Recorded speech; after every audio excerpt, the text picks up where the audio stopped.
Hi guys, welcome to my channel. Today I'm going to be showing you on how to add a listing or a product on Etsy. So, before ka gumawa, kailangan i-make sure mo muna na may naka-ready ka na markup, description, and title. Kasi sobrang straightforward ng process. So, ayun na nga. If meron ka ng shop, punta ka lang dun sa listings and then add a listing. So, once nandun ka na, ano ba yung item mo? Is it a digital file or a physical item? So, choose ka lang. So, sa akin, naka-digital files ako. And who made it? I did. What is it? A final or a finished product. So, kung kailan mo siya ginawa. So, choose mo lang yon. Then, sa title, guys, nga pala, um, quick tip lang. Yung title, i-make sure nyo na yung mga ilalagay nyo dyan, yung mga keywords or yung mga related mismo dun sa products nyo na kapag sinerch ng buyer, makikita nila. So, yan, makikita nyo ang dami ko nilagay sa title. So, huwag kayo mag-alala, 140 characters naman yung limit.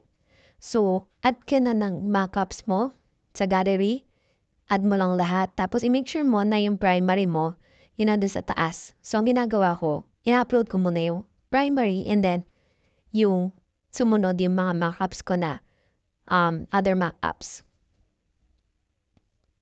So, ayan. Ready na yung gallery.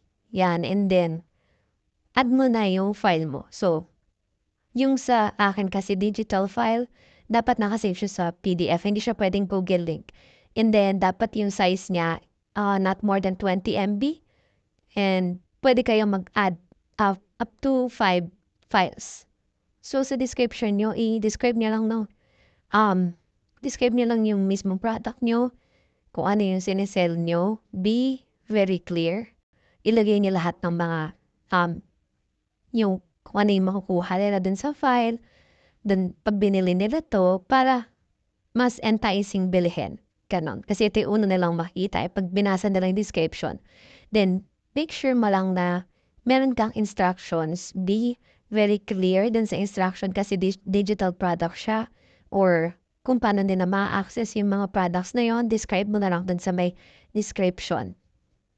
Then, dun sa prices, ikaw bahala kung ano yung price no item mo, lagyan mo lang dyan. And then sa stocks, ang limit niya is 999. Then yung sa category niya, make sure mo na piliin mo yung tamang category ng item mo. So sa akin, since planner siya, nilagay ko planner.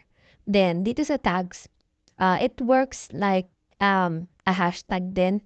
So make sure na yung mga tags mo na gagamitin mo dito, ito yung mga keywords na pwedeng i-search ng mga buyers. So, for your listing to stand out dun sa other competitors, maximize mo to. Pili ka ng lahat ng mga tags na sa tingin mo, yung masa-search, sa tingin mo yung buyer, pag na-search, lalabas yung product mo. So, parang hashtag din siya. So, ayan, final review. Review mo lang yung mga descriptions mo, kung tama yan. Yung tags mo, you can add up to 13. Make sure mo na nagamit mo lahat yon.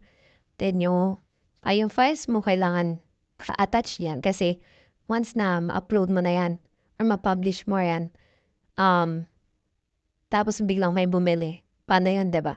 So, make sure mo na wala kang nakalimutan. Then yung mga categories, dapat exact siya dun sa mismo sinesell mo. Ayan.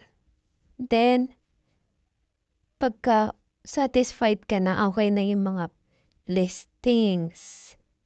Ayan. Click mo lang yung publish and take note may 0.20 US dito na renewal fee every 4 months. So, automatic yan magre-renew dun sa credit card nyo na sinet dun sa may Etsy profile nyo. So, ayan. Once na publish mo na siya, refresh mo para mag-reflect yung bago mong gawain. So, you can see, nag-add na yung isang product na nilist natin. So, ayun lang guys. Sana may natutunan kayo and thank you for watching.